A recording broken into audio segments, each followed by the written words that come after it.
Hey, welcome back to Sabisana Movie. Cause I don't give a fuck what you say. Yeah, I'ma do shit my way. Kali ini saya akan menceritakan sebuah film yang berjudul Fall tahun 2022. Film ini menceritakan dua orang wanita cantik yang terjebak di sebuah menara televisi dengan ketinggian 2000 kaki. Gimana kisahnya? Kita langsung aja ke alurnya. Seperti biasa, tutup pintu, siapkan makanan, siapkan kopi, lalu buang. Selamat menonton.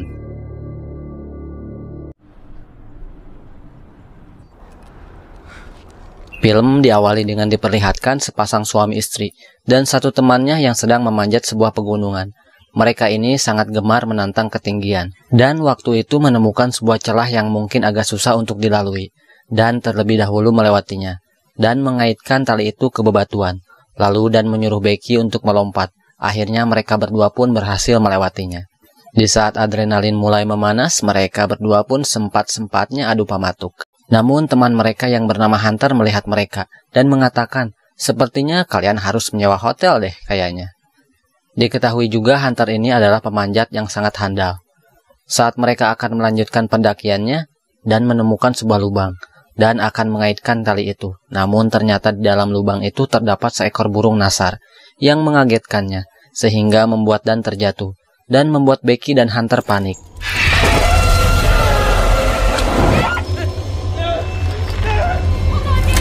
Namun untungnya tali itu sempat nyangkut, sehingga membuat Dan bergelantungan, dan mencoba meraih bebatuan.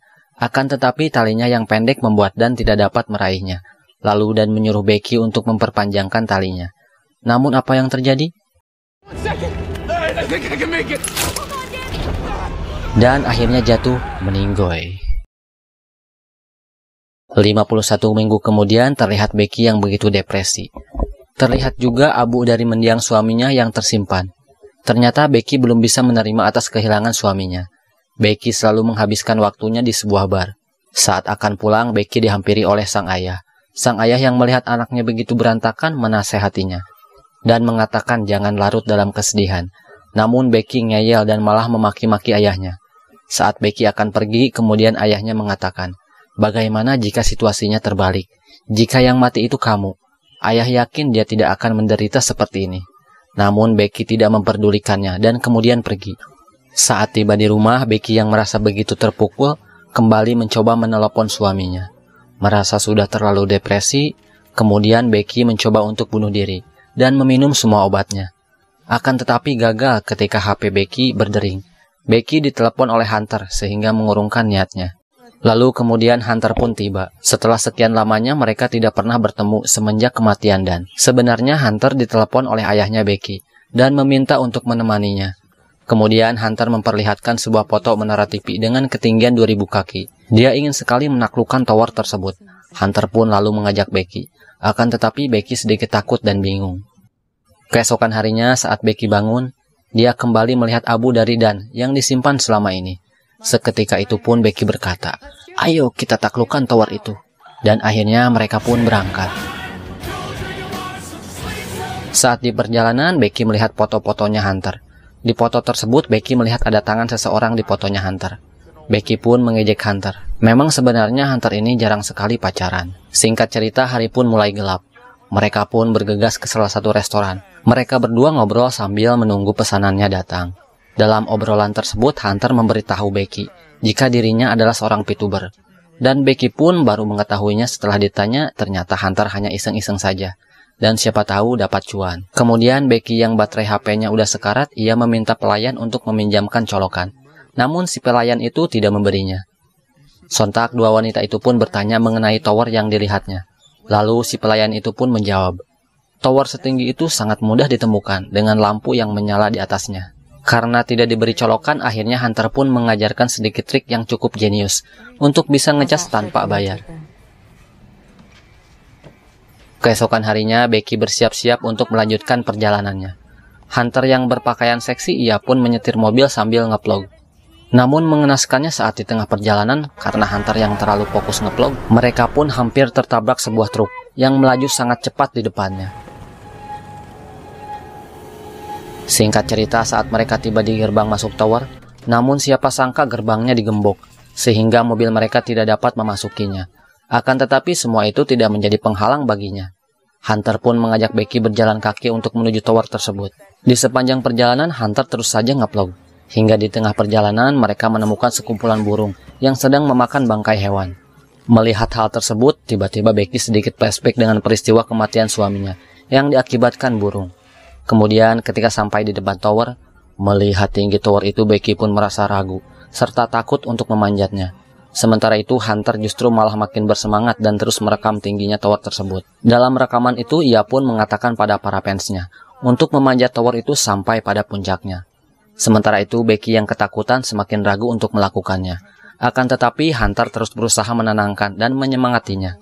Hingga akhirnya Becky pun mau untuk memanjat tower tersebut. Ketika mereka mulai memanjatnya, terlihat Hunter yang sangat bersemangat dan tidak ada rasa takut sama sekali.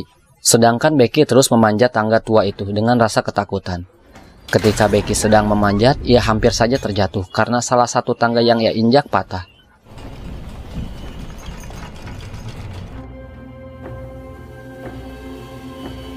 Singkat cerita, mereka pun telah melewati setengah perjalanan. Di sana mereka beristirahat sejenak meminum air sambil melihat indahnya suasana kota dari ketinggian. Setelah selesai beristirahat, mereka pun melanjutkan memanjatnya agar cepat sampai ke puncaknya. Setelah sekian lama memanjat, akhirnya Hunter pun sampai pada perhentian pertama. Sementara itu Becky yang masih memanjat, kemudian Hunter menyuruh Becky agar cepat menyusulnya. Setelah Becky sampai, betapa ketakutannya ia saat melihat suasana dari ketinggian tersebut. Belum sampai di situ, Hunter pun memberitahu jika masih ada jarak sekitar 60 meter lagi untuk menuju puncaknya. Meskipun takut, Becky berusaha memberanikan diri untuk melanjutkannya. Ketika di tengah perjalanan, sebuah parabola menghalanginya. Tentu saja itu cukup menyulitkan untuk dilewati. Akan tetapi bagi Hunter itu bukanlah sebuah penghalang.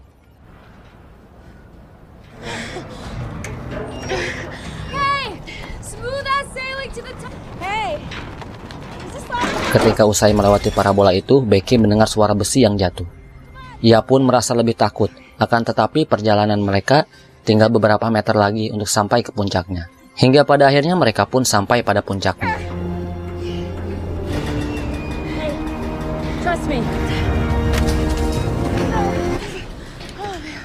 Yang dimana itu memiliki pemandangan yang belum pernah mereka lihat sebelumnya. Sontak mereka pun mengabadikan suasana tersebut dengan menggunakan drone yang mereka bawa. Lalu kemudian mereka pun tidak puas. Hunter mencoba gaya ekstrim untuk dipamerkan kepada followersnya. Setelah Hunter melakukannya, ia pun meminta Becky untuk melakukan hal yang sama. Tujuannya hanya untuk menghilangkan sedikit rasa takutnya. Walaupun itu berbahaya, tetapi Becky berusaha mengabulkan permintaannya.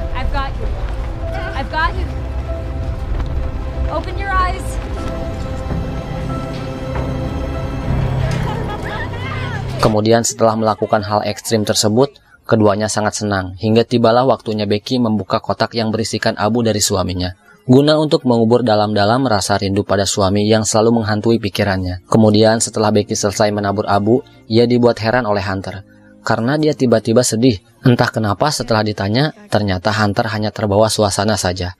Lalu setelah semuanya selesai, mereka memutuskan untuk segera kembali turun. Akan tetapi betapa terkejutnya Becky saat ia menginjak tangga. Tiba-tiba saja tangganya rusak dan membuatnya terjatuh. Untungnya ada tali penyelamat yang mengikat ia dengan Hunter.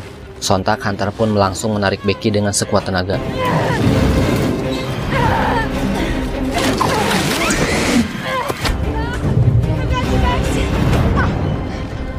Dan Becky pun selamat. Setelah Hunter berhasil menarik Becky, mereka malah menertawakan kejadian barusan. Tak lama dari itu, keduanya langsung kebingungan untuk turun. Karena semua tangga terjatuh hingga tidak bisa lagi untuk turun. Di tengah kepanikannya, mereka kepikiran untuk meminta bantuan lewat HP. Namun sayangnya karena posisi mereka terlalu tinggi, HP mereka pun tidak mendapatkan sinyal. Ketika mereka kebingungan, Becky menemukan sebuah kotak yang berisi teropong dan flare gun, dua barang yang sangat berguna untuk meminta bantuan. Kemudian tanpa mereka sadari, tas yang isinya minuman dan peralatannya ternyata jatuh dan nyangkut di atas parabola. Keadaan itu pun membuat mereka semakin panik. Sementara Hunter terus berusaha menenangkan Becky. Di sisi lain, tanpa mereka sadari, paha Becky ternyata terluka akibat benturan besi berkarat saat terjatuh tadi. Hunter yang baik pun menenangkan Becky dengan berkata, "Jika kita harus bersabar karena mungkin saja suara tangga yang jatuh tadi akan terdengar oleh orang-orang, dan mereka akan mengirimkan bantuan. Singkat cerita, Hunter pun memantau keadaan di bawah, menggunakan teropong untuk mencari bantuan. Saat memantau, mereka melihat sebuah trailer yang seperti tempat tinggal. Sementara dirasa tidak ada penghuninya, mereka pun mengabaikannya. Tak lama kemudian, Hunter memiliki ide untuk meminta bantuan kepada para followersnya. Karena saat masih di bawah, mereka mendapatkan sinyal.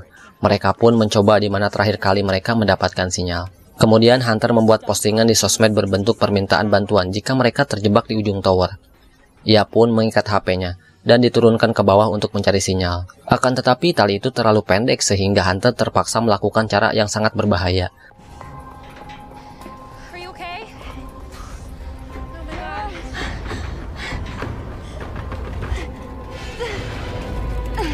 Namun sayangnya usaha yang ia lakukan itu hanya sia-sia saja, karena untuk mendapatkan sinyal masih jauh di bawah sana.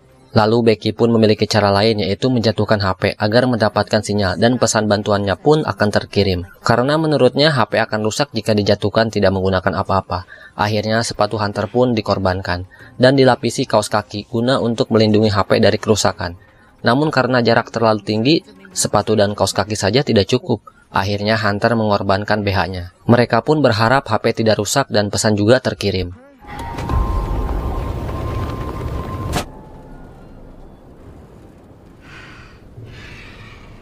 Singkat cerita, Hunter terus memantau keadaan, hingga akhirnya ia melihat seorang pria di bawah. Segala cara mereka lakukan untuk meminta bantuan pada pria tersebut. Di sisi lain bisa kita lihat HP yang mereka jatuhkan ternyata hancur.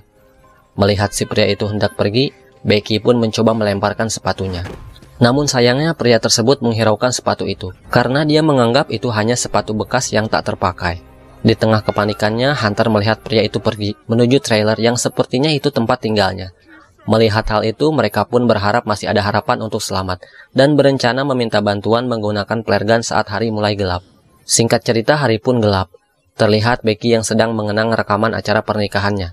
Dalam rekaman tersebut, ia melihat ekspresi Hunter yang sedih ketika melihat Becky menikah dengan Dan. Belum sempat bertanya, Hunter keburu menyuruh menembakkan flare gun untuk meminta bantuan. Setelah flare gun ditembakkan, akhirnya si pria dan temannya itu melihat keberadaan mereka. Harapan untuk mendapat bantuan pun semakin besar. Mereka menunggu kedatangan pria itu yang sedang menuju mereka. Sesampainya di tempat parkir mobil mereka, sialnya pria tersebut datang bukan untuk membantu mereka, melainkan membobol mobil mereka dan membawanya pergi. Di tengah kesedihannya, kini mereka hanya bisa pasrah dan menunggu keajaiban datang. Di tengah malam, mereka pun hanya bisa terdiam sambil menahan ngantuk yang cukup berat.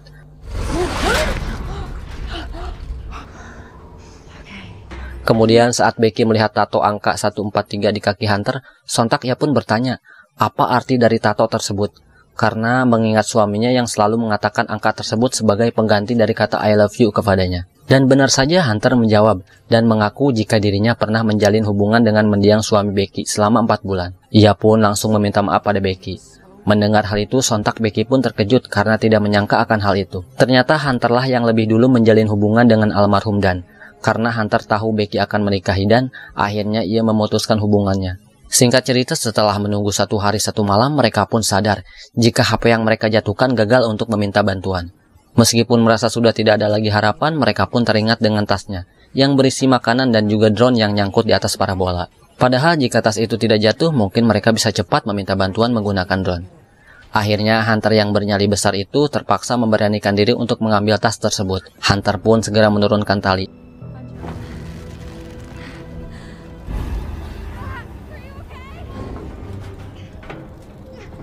Akan tetapi tali itu kurang panjang. Karena kesulitan untuk meraih tas tersebut, akhirnya Hunter memberanikan diri dengan melepas ikatan tali dari pinggangnya dan bergelantungan.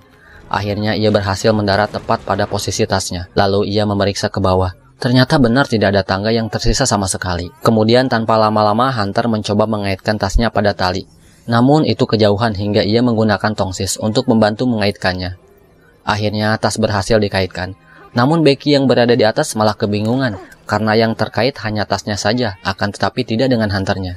Saat itu Hunter memberanikan diri dengan melompat untuk meraih tali, dan usahanya itu berhasil. Lalu Hunter menyuruh Becky untuk menarik talinya. Saat waktu yang bersamaan, betapa kagetnya Becky, karena Hunter tiba-tiba saja terpeleset dan jatuh.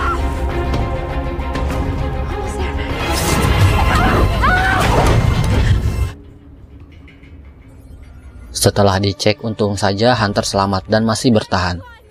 Namun tangannya terluka hingga membuat dia tidak bisa apa-apa selain ditarik oleh Becky dari atas. Kemudian ia berhasil kembali ke atas. Becky yang sangat kehausan langsung mengambil air dari tas dan meminumnya. Lalu Becky segera menulis sebuah bantuan di selembar kertas dan diselipkan di dalam drone. Namun sayangnya ketika drone diterbangkan, baterai drone itu malah lowbat. Sontak mereka pun langsung menarik kembali drone tersebut. Di tengah keadaan yang semakin sulit, mereka tidak tahu harus berbuat apa lagi. Singkat cerita, malam pun tiba. Saat mereka terdiam, seketika Becky teringat trik ngecas menggunakan mangkok bohlam yang pernah diajarkan Hunter sebelumnya. Saat hari mulai terang, terlihat Becky segera mencoba mengecas drone tersebut. Sementara itu, Hunter hanya bisa berdoa dan menyemangati Becky, karena sekarang Hunter sudah tidak bisa berbuat apa-apa lagi. Setelah sampai di ujungnya, Becky langsung membuka bohlam. Akan tetapi colokan itu kurang panjang, sehingga akhirnya ia terpaksa menggunakan cincin pernikahannya sebagai penyangga, dan drone itu pun akhirnya mengecas. Becky pun bertahan di atas sana, hingga baterai drone itu terisi penuh.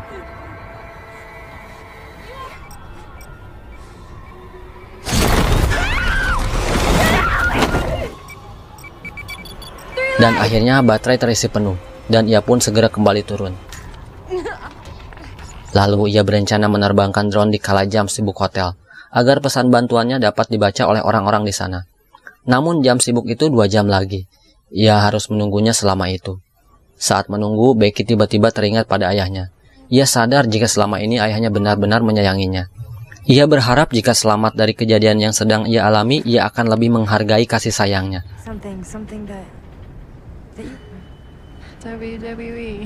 Setelah 2 jam menunggu, jam sibuk pun tiba. Sontak Becky pun langsung menerbangkan drone-nya.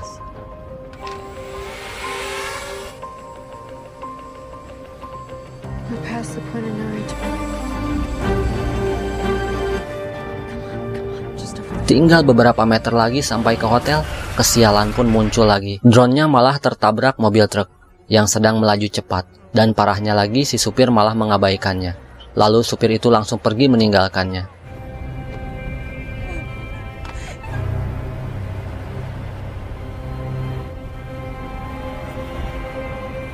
Singkat cerita, pada sore hari seekor burung nasar sudah memantau mereka dan menunggunya jika mereka menjadi bangkai. Kemudian di tengah keputusasaannya, mereka berdua mengobrol tentang apa yang harus mereka lakukan.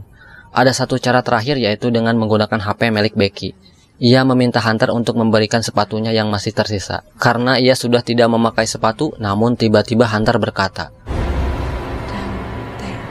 ternyata sebenarnya Hunter sudah mati saat Becky menariknya setelah meraih tas tersebut, yang sebelumnya kita diperlihatkan dengan adegan Hunter terpeleset, lalu jatuh dan nyangkut di atas parabola.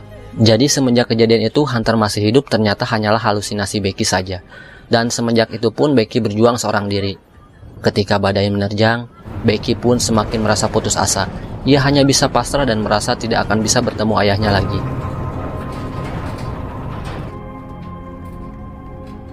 Singkat cerita, setelah badai berlalu, terlihat Becky terdampar kaku di atas tower. Lalu saat seekor burung mendekatinya, burung itu menganggap Becky sudah mati. Akan tetapi itu semua hanya strateginya saja, agar Becky bisa menghabisi burung itu dan menyantapnya, sebagai asupan agar stamina-nya kembali pulih.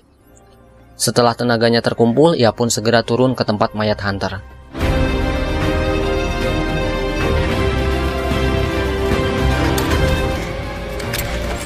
Melihat keadaan Hunter yang sangat mengenaskan, Becky pun sangat sedih.